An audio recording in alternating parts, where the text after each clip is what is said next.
Wih, maksudnya kenapa pakai penutup telinga ya? Oh ternyata ya guys, ternyata pembelah tulang ini suaranya nyaring banget guys. Dan kita lihat berikut ini.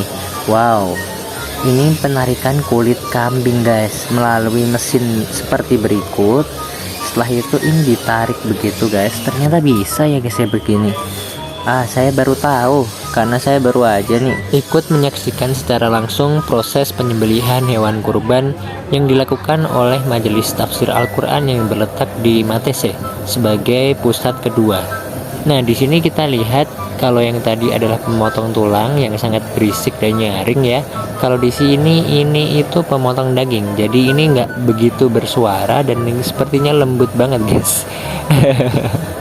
Dan kita lihat beliau tidak memakai penutup telinga seperti yang sebelum-sebelumnya. Lingkungan sekitar majelis seketika berubah menjadi tempat penyembelihan, lengkap dengan alat-alatnya yang unik-unik dan baru saya ketahui ternyata keren juga. Kenapa saya tidak memvideo ketika eksekusi ya guys ya, para sapi ketika dieksekusi? Karena saya jujur saja termasuk sejak kecil sampai sekarang adalah orang yang tidak berani melihat proses eksekusi sapi dan hewan yang lain. Jangan diketawain ya guys ya.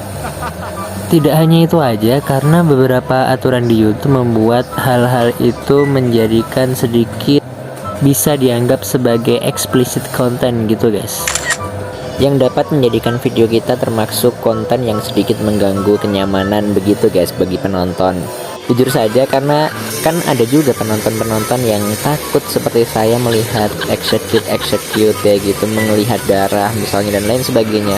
Dan konten itu tidak akan dapat didolarkan biasanya sih guys. Dolarnya warnanya kuning begitu. Artinya tidak ramah dengan iklan. Jadi tidak ada iklan yang cocok gitu istilahnya. Namun guys, ternyata bisa juga kalau kita punya konten-konten penyembelihan seperti ini tapi bisa pengen didolarkan. Gimana caranya?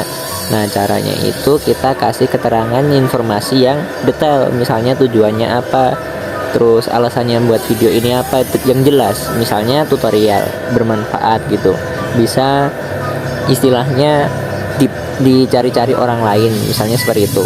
Kalau niat dan tujuannya seperti itu dan jelas gitu, biasanya bisa dipakai, bisa didolarkan, bisa diijokan dan menjadi tiba-tiba ya iklan bisa gitu. Ternyata sistem YouTube begitu ya, sebegitu ketatnya ya zaman now.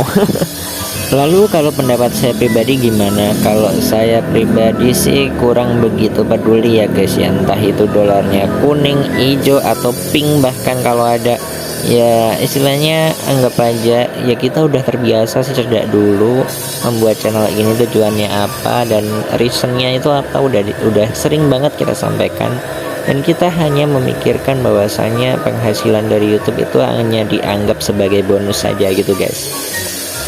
Oke, kok jadi malam bahas YouTube sih guys. Kita kembali ke penyembelihan hewan kurban ini guys. Jadi di sini ternyata penyembelihan ini dengan cara yang dapat dibilang modern begitu ya guys ya.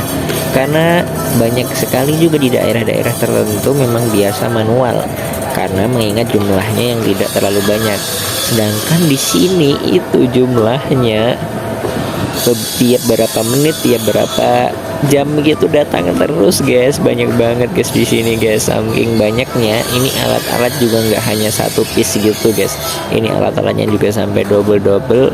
Dan di sini yang sebagai pengoperasi atau operatornya alat-alat tersebut semuanya insya Allah sudah terlatih dan semuanya adalah warga MTA itu sendiri. Keren gak guys menurut kalian? Gimana nih? Silahkan tinggalkan komen dan pendapat kalian, saya pengen tahu nih ya. Selain itu juga guys, soal kebersihan atau hurusaturul iman. Jadi di sini kita istilahnya cuman bantu-bantu di bagian yang tidak langsung bersentuhan dengan daging pun itu harus pakai sarung tangan. Dan ketika saya di sini tiba-tiba saya juga disodorin sarung tangan guys. Jadi nggak istilahnya nggak bisa langsung gitu langsung masuk gitu terus. Dan lihat guys di sini guys, ini bagian untuk iket-iketnya guys biar praktis gitu. Ternyata Dari ikatnya aja udah sebanyak ini. Ini tali rafia buat ngikat nanti guys bungkusnya. Dan apa bungkusnya itu? Ya bungkusnya adalah besek-besek tadi guys. Bagi yang nggak tahu besek itu apa sih ya?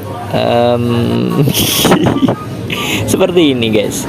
Ya jadi besek itu sebuah apa ya, dari anyaman kayunya apa ya, ada yang tahu kayunya apa, apakah bambu ini yang dianyam atau yang lain? Yang jelas itu besek itu intinya alami gitu guys, dari kayu gitu. Dan pelapisnya nanti itu pakai daun jati guys. Pernah nggak sih kita pakai daun pisang? Yang aku lihat sih hanya soal daun itunya daun jati guys tadi guys, lihatnya. Jadi ini bener-bener apa ya, back to nature, bener-bener non plastik, no ONP, no OCC gitu ya guys ya. Ini bener-bener ramah lingkungan gitulah istilahnya. Ya bagian plastiknya cuman tali rafia aja, dan itu biasanya sih ya, saya sendiri dan keluarga kalau soal tali rafia itu biasanya masih bisa dipakai-pakai lagi meskipun nanti bau sapi.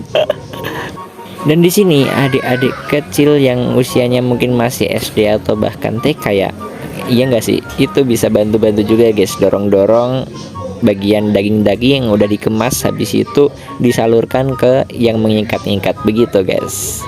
Bagaimana pendapat kalian? Saya rasa cukup sekilas video kita untuk sesi kali ini. Oke, dan tinggalkan komen, silahkan mungkin ada tanya jawab atau bahkan kritik dan saran yang membangun guys, itu sangat kita perlukan. Saya rasa cukup. Bila ada salah kata maupun tingkah laku yang kurang berkenan dari saya, mohon maaf setulus-tulusnya. I hope see you on the next video. Wassalamualaikum warahmatullahi wabarakatuh and goodbye.